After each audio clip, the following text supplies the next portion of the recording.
여러분, 2006년 9월 13일 오후 7시 40분경 경기도 파주시에 119로 긴급한 구조 전화가 걸려왔습니다. 우리 아들이 죽어가고 있다고, 얼른 좀 와달라고. 그렇게 파주의 한 주택 인근 길가로 도착한 이 구급대원은 바닥에 쓰러져 있는 4살의 어린 남자아이를 발견하게 됩니다.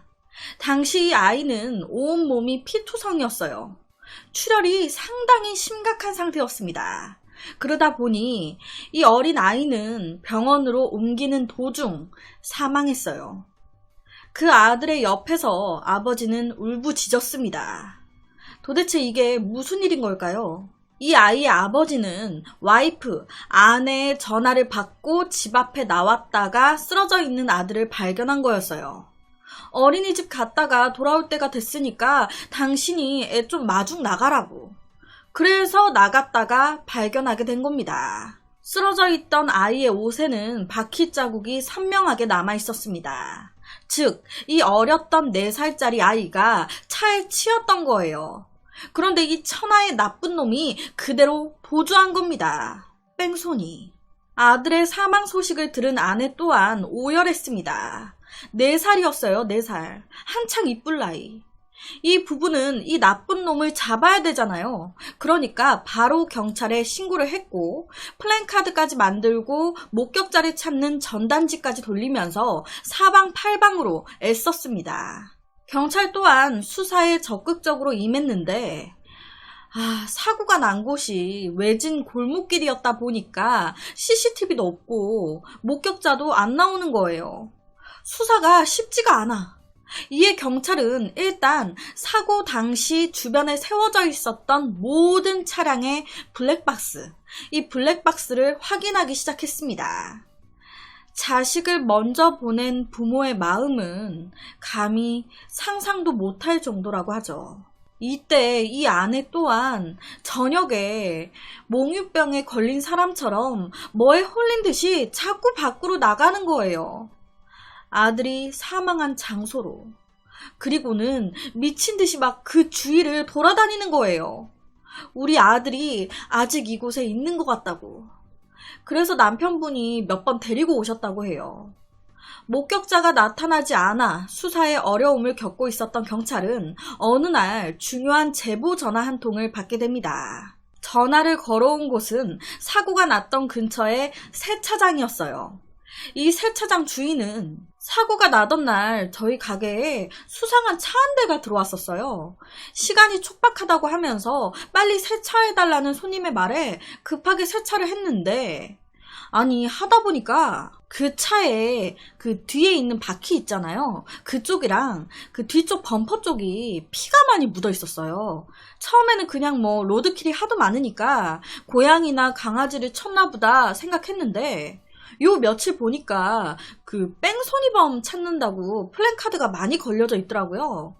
그래서 혹시나 해서 전화 드렸습니다. 이 해당 세차장에는 CCTV 있었습니다. 그 CCTV 안에는 수상한 차와 그 차에서 내리는 차주까지 고스란히 찍혀 있었어요.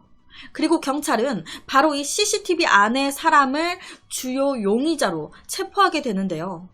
경찰이 지목한 용의자는 바로 4살 피해자 아이의 엄마였습니다. 우리 아들을 죽인 뺑소니범 꼭 찾아달라고 하면서 울부짖었던 엄마.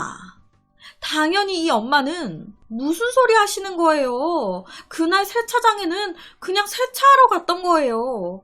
안 그래도 아들 잃어서 마음 아픈데 무슨 소리 하시는 거예요.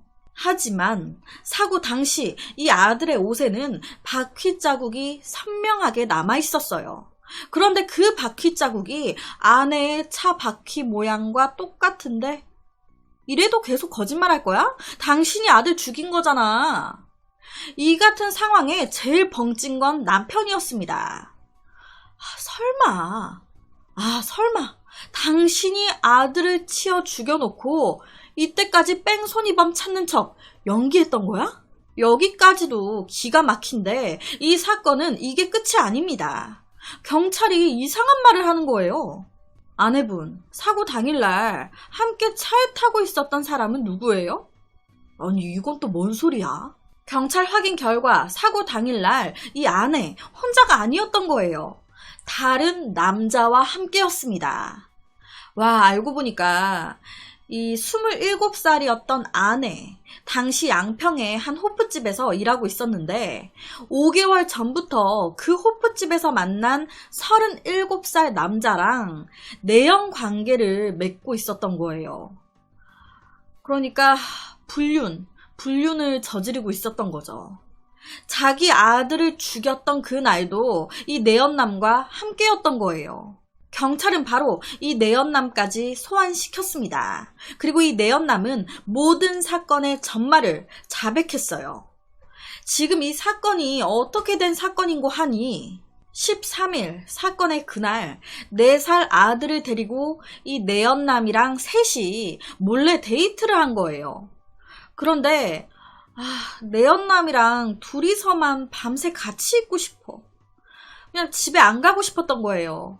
그냥 아들만 보내고 이 남자랑 밤새도록 같이 있고 싶은데. 그래서 아들한테 아들, 오늘 엄마는 조금 늦을 거야. 엄마가 집 앞에서 내려줄게.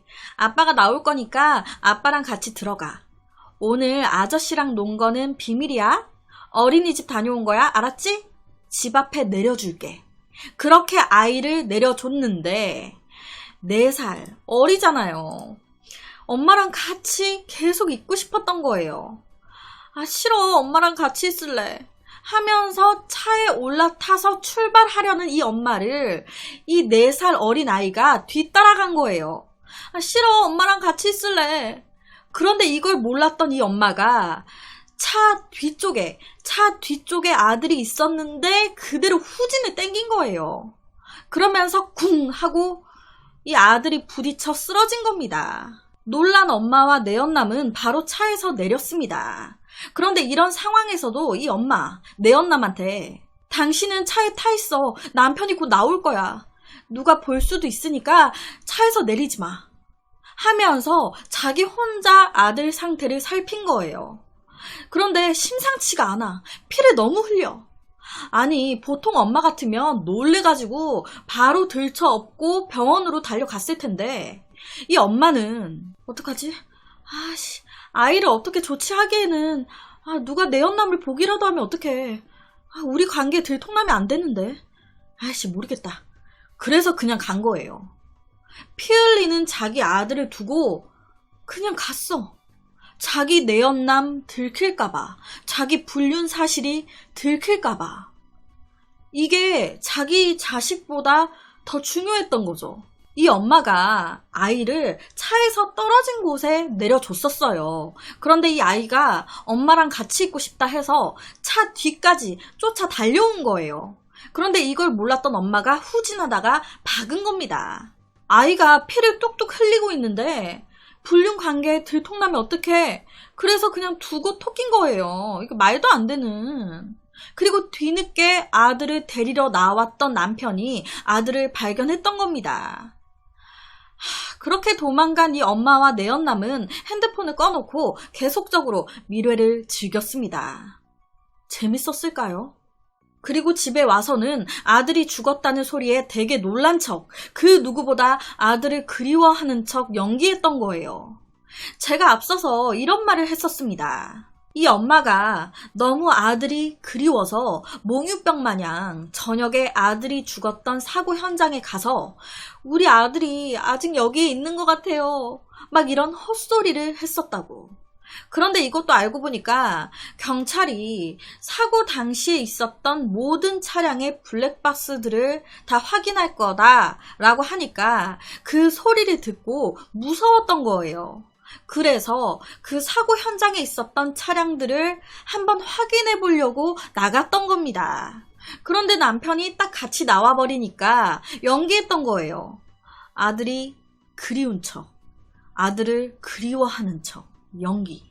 10개월 동안 뱃속에 품고 4년을 키웠는데 한창 이쁠 땐데 어떻게 이렇게 차가울 수가 있을까요? 이 아들의 아버지, 남편은 기겁을 했습니다. 애기 엄마가 어떻게 남자한테 미쳐가지고 하나뿐인 자기 아들을 죽이냐고. 결론적으로 이 두 사람은 각각 유기치사 혐의와 특가법상 도주 차량 혐의로 구속이 됐습니다. 정말 기가 차고 코가 차는 사건이죠. 이 사건은요, 주작이 아닙니다. 옆에가 실제 기사예요. 정말 믿고 싶지 않은, 다신 일어나선 안 될 사건인 것 같습니다. 그저 엄마와 계속 함께 있고 싶었던 아들이었는데 이 엄마는 남자한테 미쳐가지고 그런 아들을 그냥 방치해서 죽였다는 게. 그래서 오늘은 엄마가 내연남한테 미쳐가지고 자기 아들을 죽인 비정한 엄마에 대한 사건을 가지고 왔습니다.